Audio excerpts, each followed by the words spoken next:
Hello everyone, and welcome to my February video blog post. The topic for tonight's blog post is really geared towards writers, authors, and that is, who are our characters?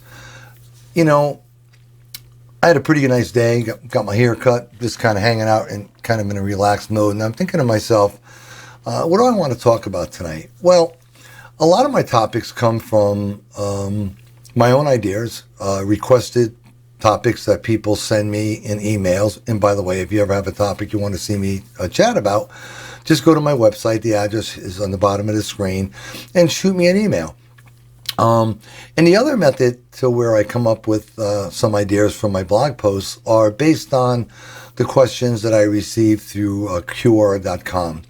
And, you know, questions kind of trend. I don't want to believe all these hundreds of people are all thinking the same question at the same time. But for some crazy reason, over the past week or two, I've gotten a slew of questions regarding characters in a book. How do we come up with the characters? How do we develop the characters?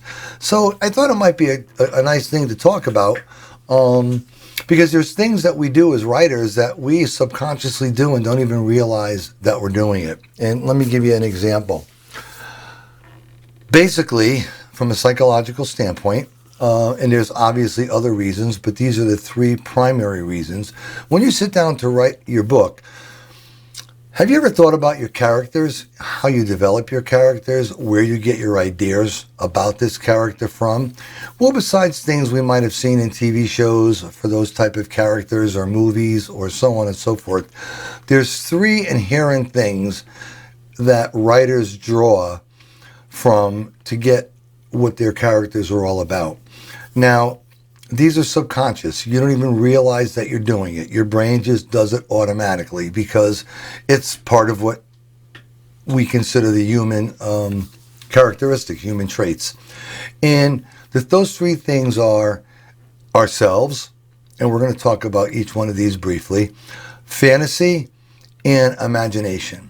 Those are the three things. Once again, ourselves, fantasy, and imagination. So what do those three things mean? Simply put, we all know what imagination is. If you have a good imagination, then you might picture your main characters or sub-characters a particular way, and your imagination is going to help you develop the traits of that particular character. Secondly, it's fantasy. You know, as people, we all fantasize. We all daydream. I mean, think about it. You know, you don't have to admit it to me, but how many times do you sit back and fantasize about something, somewhere you wish you can be? You know, if you're watching a martial arts movie, it's, oh my God, I wish I could fight like that, or I wish I had that talent. A singer, an actor, a performer, a musician. Doesn't make a difference what it is. We have our own internal fantasies. And the third thing is ourselves. Now, ourselves is the most complex part of the equation, and I'll tell you why. Because under ourselves, or under the heading of ourselves, there's different sublayers and subcategories that kind of fall into that. And that could be, when we talk about ourselves, our life experience, what we've personally experienced, what we've personally seen, things of that nature. Now, you know, some of the examples might be, well, the book that I'm writing now, my new PI series. Well, you know, the basis of the main character, Axe, is based on many things that I've seen for traits of detectives, police officers, first responders, over 30 years in pre-hospital medicine, in between dealing with hundreds of crime scenes, and I've been to court cases to testify numerous times, also worked part-time for 2 or 3 different attorneys' office as a examiner of paramedic run forms and so on and so forth, if they ask me to do that. That we draw from that, and we don't even realize that we're doing it. I may give Axe certain traits as a character from all the different traits that I've seen over the years in people in that particular field, and my mind just automatically attributes those traits to my main character.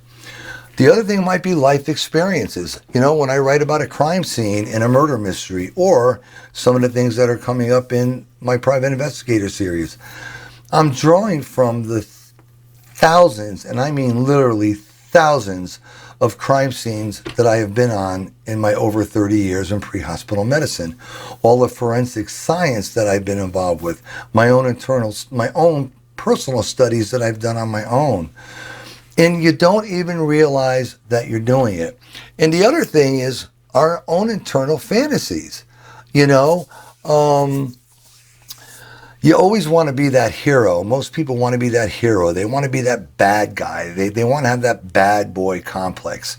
So we draw from our fantasies, and when all of this comes together and you're not consciously doing this is the thing that you need to keep in the back of your mind. Actually, in the forefront of your mind. You are not consciously doing this. Subconsciously, your brain is processing all of this information in the background while you are writing. Why is this important for you to know? Well, the main reason why it's important for you to know is if you get stuck in a character, if you get a writer's block about a character, if you don't know where the character wants to go or where you want the character to go, then you need to draw on what has gotten you to make that character who and what they are. And it's not necessarily gender specific. Yes, a woman might be able to write something more accurately in a female character, and a male might be able to do that more accurately in a male character. But for the most part, we've all had experiences with opposing and opposite genders. So, again, it kind of comes natural. And think back of the books you've written and the characters in your book, and ask yourself this: where did that character information come from? What happened to you that made you develop that character or give that character the traits that you have? And I think if you do that and you sit back and you look at that, the light's going to go off in your head and you're going to say, wow, I get it now, okay?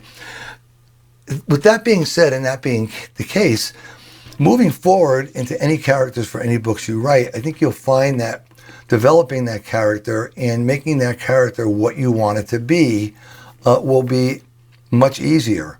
And I kind of, when this thought came to me, I kind of looked back at some of the books that I wrote, like The Soul in Our Hearts, that really depicts paramedics and what they do and the things that they're up against in a woman's fear. It was my experiences with dealing with women of victims of domestic violence. And again, like I said, the most important thing to remember, and I don't mean to repeat myself and be redundant, but it's a strong take-home message that you need to understand. This is not something that you are doing consciously while you're writing your book. It just doesn't happen that way. These are all the thoughts, these are all the memories, these are all the experiences and all the traits that you have as an individual that are embedded in the back of your mind over the years. And as you're sitting there putting your characters together, and you know to some degree what you want that character to be, who you want that character to be, your mind automatically draws from that. So I hope this is kind of giving you a little insight as to kind of how that works. You may or may not have known that. If you did, hey, it's a great refresher. If you didn't, then guess what? You learned something, and learning something is never a bad thing. So as usual, if you have any questions at all, my email address is on the bottom. Shoot me an email. Be more than happy to chat with you, either on the phone or via email. The reason I post these things and write my written blogs is because I love to help people. And yeah, I like to throw my opinion out there from time to time. So with that being said, I hope you got something out of this, and God bless and enjoy your evening. Thank you.